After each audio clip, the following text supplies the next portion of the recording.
Hello, नमस्ते, good morning. नव वर्ष की आप सभी को हार्दिक शुभकामनाएं। मेरा नाम है साक्षी मिश्रा।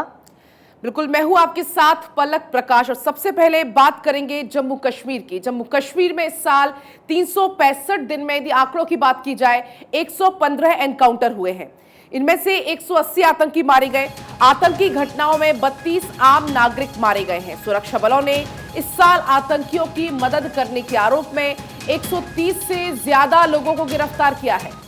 देखिए, एनकाउंटर के पहले 6 महीने में हुए हैं। एनकाउंटर में मारे गए आतंकियों में 50 विदेशी आतंकी थे, जबकि स्थानीय आतंकियों की बात करें तो उनकी संख्या 130 रही है। खास बात यह है कि मारे गए गैर स्थानीय आतंकियों में कई टॉप कमांडर भी रहे हैं। सुरक्षा बलों की गोली का निशाना बने आतंकियों में से अधिकांश लश्कर ए तैयबा के आतंकी संगठन से जुड़े हुए थे। इस वक्त की बड़ी खबर हम आपको बता रहे हैं कि ज्यादातर आतंकी तैयबा और जैश के थे और 2022 में ये आतंकियों को मारा गया। 17 आतंकियों को सेना ने मारा। बिल्कुल, तो देखिए, दहशतगर्दों के खिलाफ ऑपरेशन खात्मा सुरक्षा बलों का लगातार जारी है। साल 2022 की यदि बात करें तो 186 आतंकी ढेर हुए हैं।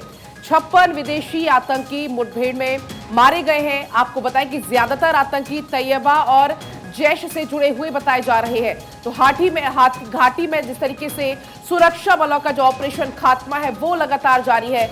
सुरक्षा बलों के हाथ सफलता लगी है 2022 में और ये खात्मा ऐसे ही आगे भी जारी रहेगा। 56 विदेशी आतंकी मुठभेड़ में मारे जाने का ये आंकड़ा आपको बता रहे हैं। तो ये पूरा आंकड़ा आपको 2022 का बता रहे हैं और ये जो भी आंकड़ा है इसमें शुरुआती दौर में यानी शुरुआती 6 महीने में सबसे ज्यादा आतंकी मारे गए हैं। दहशतगर्दों के खिलाफ ऑपरेशन खात्मा हमारे सुरक्षा बलों का लगातार जारी है।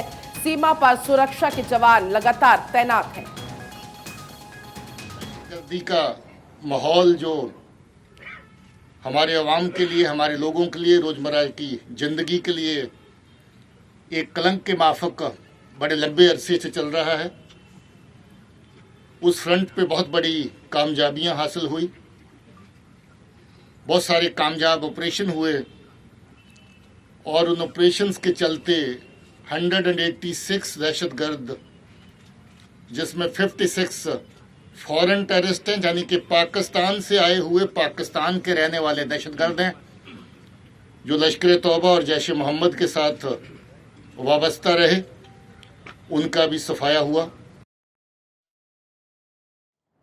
और चलिए, तमाम जानकारी के साथ सहयोगी सचिन न्यूज रूम से जुड़ गए हैं। सचिन, देखिए, जो हम आंकड़े बता रहे हैं वो काफी कह सकते हैं कि खुश कर देने वाले आंकड़े 2022 के आंकड़ों पर अगर नजर डालें, सुरक्षा बलों को कह सकते हैं 2022 में बड़ी सफलता हाथ लगी है।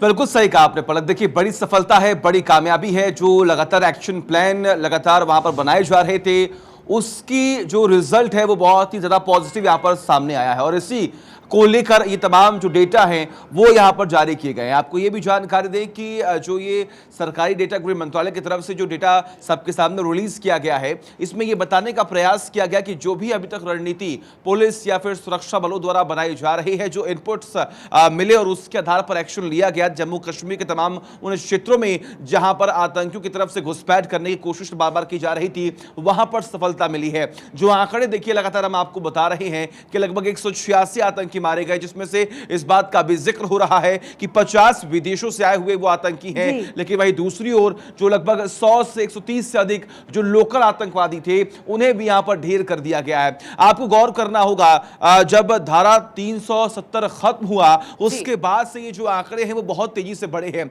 यानी कि उससे पहले अगर हम बात करें, कई सारी ऐसी घटनाएं हुई हैं जहां पर इस देश के जवान, जो हमारे सुरक्षा कर्मी हैं, वो शहीद हुए, लेकिन उसके बाद हमने देखा किस तरीके से जो एक्शन की प्रक्रिया है उसमें बहुत ही ज्यादा बदलाव हुआ। और देखिए, इसमें सबसे बड़ा जो रोल है वो रहा है केंद्र सरकार का, क्योंकि केंद्र सरकार ने इस बात का जिक्र किया, इस बात की प्लानिंग की कि हमें तुरंत ही क्विक एक्शन लेना होगा, हमें इंतजार नहीं करना होगा, तभी हम आने वाले वक्त में सफलता हासिल कर पाएंगे। और देखिए, सफलता ये डेटा बता रहा है, ये जो डेटा सामने आई ये बताने का प्रयास कर रहा है कि जो भी रणनीति अब तक बनाई जा रही थी सुरक्षा बलों द्वारा, सरकार द्वारा, जवानों द्वारा, पुलिस द्वारा, वो कहीं ना कहीं यहां पर उसका रिजल्ट जो है वो बहुत ही ज्यादा पॉजिटिव आ रहा है। अभी के आंकड़ों के अनुसार आपको यह भी जानकारी दे कि लगभग 136 आतंकी जो आंकड़े बताए जा रहे हैं वो अभी भी मौजूद हैं, लेकिन बड़ी बात यहां पर यह कि उनकी भी पहचान हो गई है और सर्च ऑपरेशन आप देखते होंगे हर दिन कभी न कहीं ये खबर सामने आती है कि किसी न किसी क्षेत्र में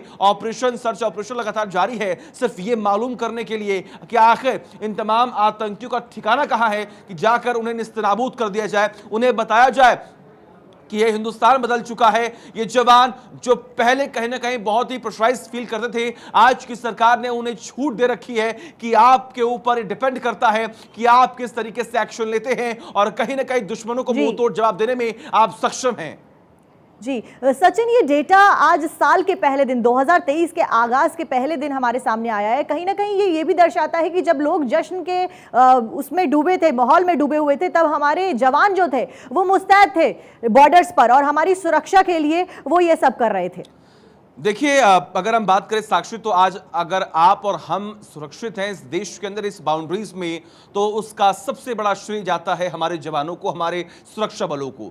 आप खुद देखिए, ना किसी मौसम की चिंता, ना अपने परिवार की चिंता, लगातार इस देश की सुरक्षा, हमारे देश की सुरक्षा के लिए तमाम ये जो जवान हैं वो तैनात रहते हैं अलग अलग बॉर्डर्स पर। आप खुद देखिए अभी किस तरीके से हालात हो गए थे, खासतौर पर हमने देखा तवांग में जो झड़प हुई, उसके बाद गलवान में जो झड़प हुई, कितना माहौल जो है वो खराब करने का प्रयास किया गया था, लेकिन हमारे जवान ही हैं जो हमें सुरक्षित रखे हुए हैं। तमाम अलग अलग बॉर्डर्स की आप बात कर लीजिए, बाउंड्रीज की आप बात कर लीजिए, तमाम जवान मौके पर तैनात रहते हैं सिर्फ और सिर्फ इसलिए कि आप और हम सुरक्षित रह सके। जैसा कि आपने भी इस बात का जिक्र किया कि नए साल का आगाज हुआ है, आपको कुछ दिन पहले की घटना सामने याद होगी किस तरीके से ट्रक में 3 से 4 आतंकी जो है वो जम्मू कश्मीर में प्रवेश कर चुके थे और किस तरीके से जैसे पुलिस को, सुरक्षा बलों को यह इनपुट मिला कि आतंकवादियों ने घुसपैठ करने की कोशिश की है, उन्हें तुरंत निस्तनाबूद कर दिया गया। यह बताने का प्रयास किया गया कि हमारी टीम कितनी ज्यादा इस वक्त अटैकिंग मोड में है। ये बताने का प्रयास किया गया कि अगर आप बताने के लिए काफी है कि